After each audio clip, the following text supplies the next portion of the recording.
Morning all, সবাই কেমন আছো? ভালোই আছো? আমরাও খুব ভালো আছি। এইদিকে আমি আর বাবা বেরিয়ে পড়লাম কোথায় জানো?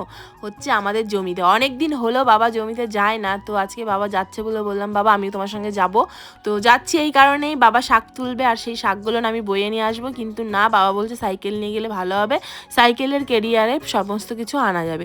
তো সেই কারণে বাবার সাথে ছুটছি। আর এইদিকে দেখো মুখে সানস্ক্রিন লাগিয়েছি, যা রোদ আর যা গরম, বীভৎস গরম।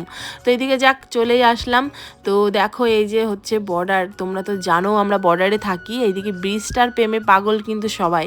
তো এইদিকে দেখো বাবা সাইকেল রেখে তারপরে নিচের দিকে নেমে গেল, এইদিকে আমিও আস্তে আস্তে নামছি। আর দেখো চারিদিকে এত সুন্দর প্রকৃতি, মানে বলার মতন না। একটু একটু হাওয়া আসছে, বেশ ভালোই লাগছে। হ্যাঁ, তারপরে বাবাকে নিয়ে চলে এলাম। আর এই দেখো আমাদের সেই কুমড়ো গাছ লাগানো হয়েছে, জানি না এই গাছে কবে কুমড়ো হবে।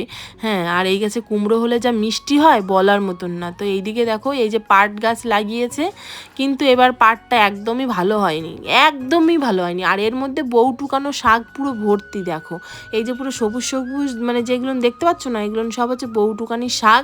আর এদিকে তো পাট শাকের কোনো চিহ্নই নেই, মানে এত খারাপ হয়েছে। বাবাকে বললাম বাবা এত কেন এরকম হয়েছে? বললো কি এ হচ্ছে ভালো করে মানে ছড়ানো ছিটানো হয়নি, যার জন্য এরকম হয়েছে। সব মানে সবার কি হয়নি, তো যাই হোক জোন দিয়ে করালে যা হয়, দেখো কি অবস্থা, শাকে পুরো ভর্তি হয়ে গেছে। তো এইটা ভালো হয়নি, তাই কি হয়েছে, আরও একটা আছে, মানে আরও দুই একটা আছে ওই পাশে, তার কাটার ওই পাশে, সেইগুলো আমার নাকি ভালো হয়েছে, বাবার মুখে শুনলাম। তো যাক, এইদিকে ধান ক্ষেত তো খুব সুন্দর হয়েছে, এবার এত সুন্দর ধান হবে সত্যি, বাবা বলছে কি এত সুন্দর ধান হবে ভাবি নেই।